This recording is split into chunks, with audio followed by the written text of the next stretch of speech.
तो इस video series में हम बात करेंगे जो नीट एग्जाम में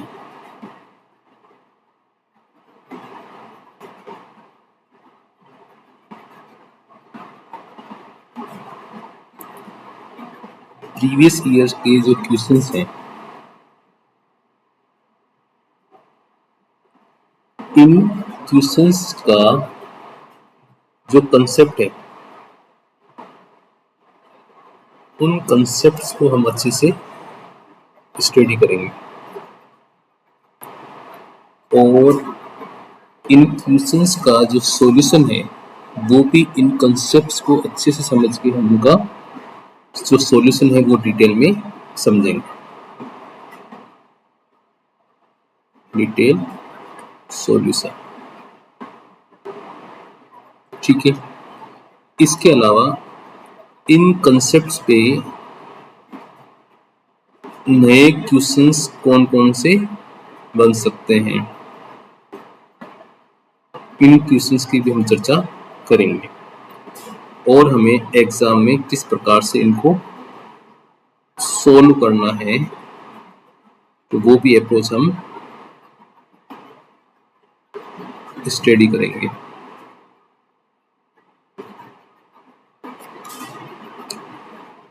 तो इन वीडियोस का यदि मैं बेस कहूँ तो सबसे पहले जो क्वेश्चंस पूछे जा रहे हैं, इन क्वेश्चंस का कंसेप्ट क्या है और उन कंसेप्ट्स को समझ के इन क्वेश्चंस का हम क्या करेंगे, डिटेल सॉल्यूशन करेंगे और इन कंसेप्ट्स पे नए क्वेश्चंस किस प्रकार से पूछे जा सकते हैं, उन क्वेश्चंस की भी हम चर्चा इन वीडियोस में करेंगे। तो सबसे पहला जो मैंने क्वेश्चन लिया है वो आपके रीनीट 2026 का एक ऑर्गेनिक केमिस्ट्री का क्वेश्चन है, जिसमें हमारे पास में ये रिएक्टेंट दे रखे हैं और इन रिएक्टेंट से बनने वाला प्रोडक्ट वो हमसे इस एग्जाम में पूछा गया था। तो यदि मैं इस रिएक्टेंट की बात करता हूँ तो ये जो हमारे पास में रिएक्टेंट है ये है ऑर्गेनोमेटेलिक कंपाउंड। ऑर्गेनोमेटेलिक कंपाउंड, तो सबसे पहला आपके ये क्वेश्चन दिमाग में आ रहा होगा कि ऑर्गेनोमेटेलिक कंपाउंड्स क्या होते हैं। तो इसका एक सीधा आंसर ये है कि ऐसा कंपाउंड जिसमें जो कार्बन है वो मेटल के साथ में जुड़ा हुआ हो, सीधा जुड़ा हुआ होता है, उससे हम बोलेंगे organometallic compound. A compound that contain a carbon metal bond is called organometallic compound. ठीक है, एग्जाम्पल हम लेते हैं, हमारे पास में आर और ये एम। आर यहाँ पर जो है वो एल्काइल समूह है, ठीक है, जबकि यहाँ पर ये जो एम है वो क्या है, मेटल। तो चूंकि हमें पता है जो मेटल होता है वो आर यानी जो भी एल्काइल ग्रुप है यानी कार्बन की भी मैं बात करूँ उसकी तुलना में जो मेटल होता है वो लेस इलेक्ट्रोनेगेटिव एटम होता है।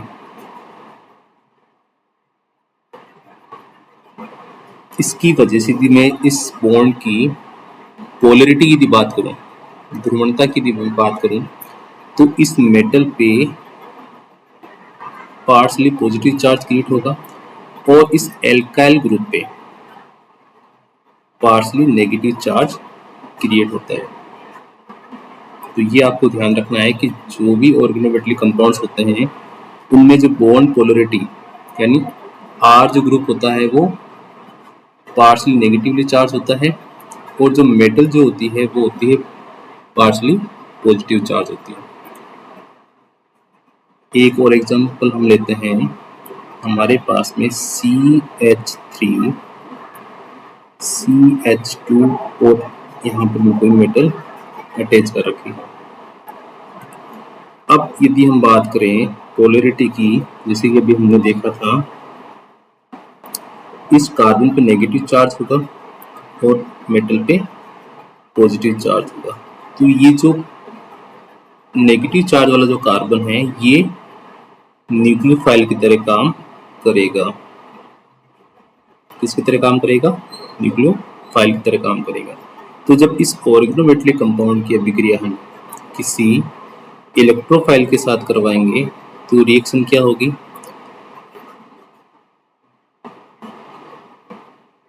तो इसमें जो ये न्यूक्लियोफिलिक कार्बन है ये अटैक करेगा इस इलेक्ट्रोफाइल पे। तो CH3 CH2 और इलेक्ट्रोफाइल इस पे जुड़ गया और यहाँ से बाहर क्या निकल गया? मेटल आयन बाहर निकल गया। तो ये एक इसकी जनरल रिएक्शन हो गई, किसकी? ऑर्गेनोमेटेलिक कंपाउंड्स की। तो यदि ऑर्गेनोमेटेलिक कंपाउंड्स की बात करें तो कई सारी मेटल्स जो है वो कार्बन के साथ में बॉन्ड बनाती है। जैसे कि हमारे पास में सबसे पहले हम लेते हैं कार्बन के साथ में क्या जोड़ रखी है हमने? मैग्नीशियम, यानी ऑर्गेनो मैग्नीशियम। तो इसमें भी कार्बन पे नेगेटिव चार्ज और मैग्नीशियम पे पॉजिटिव चार्ज होगा। इसी के साथ यदि हम देखें कार्बन के साथ यदि लिथियम जोड़ते हैं तो उसका नाम हो जाएगा ऑर्गेनो लिथियम। तो पार्शली नेगेटिव पार्शली पॉजिटिव होगा। कॉपर भी कार्बन के साथ जुड़ सकता है तो इसे हम बोलेंगे ऑर्गेनो कॉपर। तो ये नेगेटिव यहाँ पर पॉजिटिव चार्ज होगा। इसके अलावा कैडमियम भी जुड़ सकता है।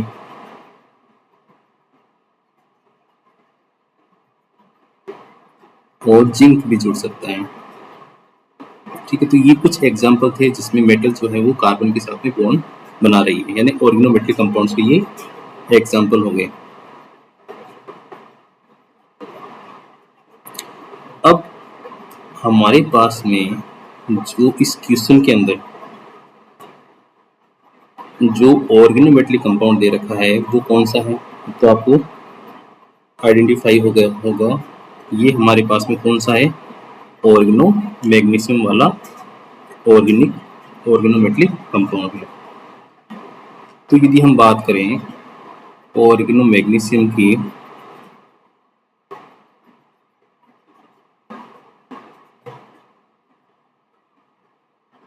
तो ये न्यूक्लियोफाइल होने के साथ साथ वेरी स्ट्रॉन्ग बेस की तरह भी काम करता है। कहने का मतलब क्या है?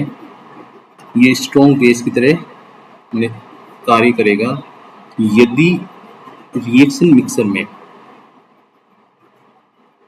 इससे यदि एसिड मिल जाता है तो उस एसिड का ये प्रोटॉन ले लेगा।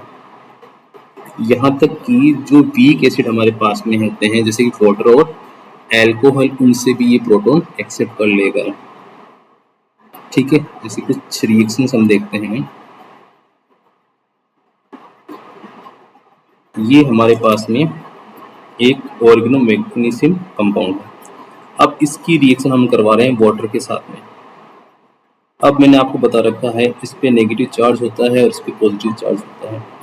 तो जैसे ही इसको एसिडिक प्रोटॉन मिलेगा तो ये इस नेगेटिवली चार्ज कार्बन की सहायता से इस H को एक्सेप्ट कर लेगा और क्या बना लेगा?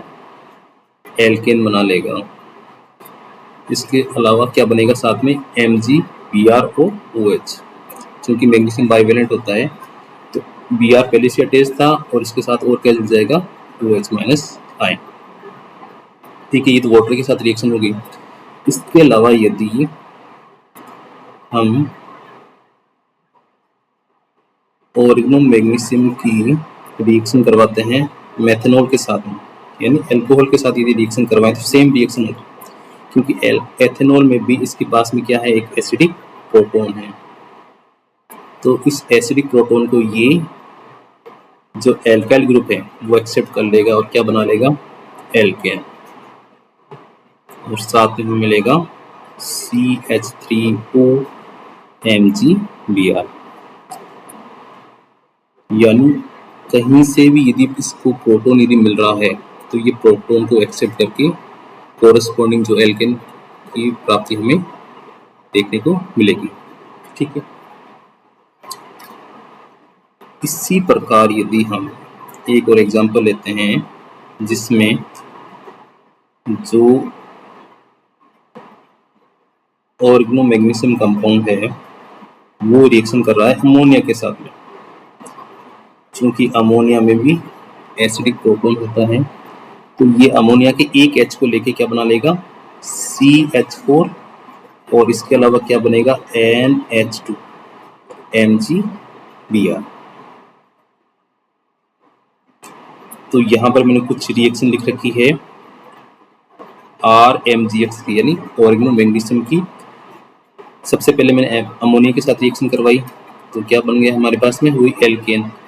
अब यदि इस RMgX की अभिक्रिया हम करवाते हैं किसके साथ में, प्राइमरी एमीन के साथ में, तो यहाँ पे भी हमें क्या देखने को मिलेगा, एल्केन देखने को मिलेगा, और साथ में हमें क्या प्राप्त होगा, RNHMgX। ये हमारे पास, इसे यहाँ लिख देता हूँ प्राइमरी एमीन। ये हमारे पास में है सेकेंडरी एमीन। तो सेकेंडरी एमीन में भी इसके पास में अभी एसिडिक प्रोटॉन है, तो यहाँ पर ये RMgX इसके साथ रिएक्शन करके क्या बना लेगा, RH, और ये RNRMgX हमें इसके साथ मिलेगा। लेकिन यदि हम इस RMgX की अभिक्रिया करवाते हैं टर्शरी एमीन के साथ में, तो ये रिएक्शन संपन्न नहीं होगी। क्यों नहीं होगी, कि इस टर्शरी एमीन के अंदर हमें एसिडिक प्रोटॉन जो है वो प्राप्त या इससे अटैच नहीं है। इसी वजह से जो ऑर्गेनोमैग्नीशियम होगा वो टर्शरी एमीन के साथ रिएक्शन नहीं कर पाएगा, क्योंकि उसके पास में H या एसिडिक प्रोटॉन एब्सेंट होता है। ठीक है, तो ये तीनों रिएक्शन आपको ध्यान रखनी है कि जब ऑर्गेनोमैग्नीशियम जो है वो अमोनिया के साथ रिएक्शन करता है, प्राइमरी एमीन के साथ रिएक्शन करता है, सेकेंडरी के साथ करता है, लेकिन टर्शरी एमीन के साथ वो रिएक्शन नहीं कर पाता है। तो हो सकता है वो 4 ऑप्शन देके उसमें से एक ऑप्शन क्या डाल दे, वो टर्शरी एमीन वाला डाल दे कि इनमें से ऑर्गेनोमैग्नीशियम किसके साथ रिएक्शन नहीं कर पाएगा। तो इसका आंसर क्या होगा, जो भी टर्शरी एमीन वाला जो ऑप्शन है उसने बना रखा होगा वो इसका सही आंसर हो जाएगा। ठीक है,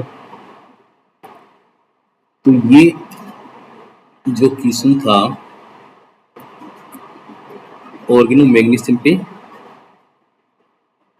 पूछा गया था। अब यदि क्वेश्चन की बात करें हम, तो ये हमारे पास में ऑर्गेनोमैग्नीशियम है, तो यदि पोलरिटी की बात करें तो ये जो बड़ा वाला जो समूह है, यानी इसका ये मैं कार्बन बना देता हूँ, तो कार्बन पे चार्ज क्या आएगा, नेगेटिव।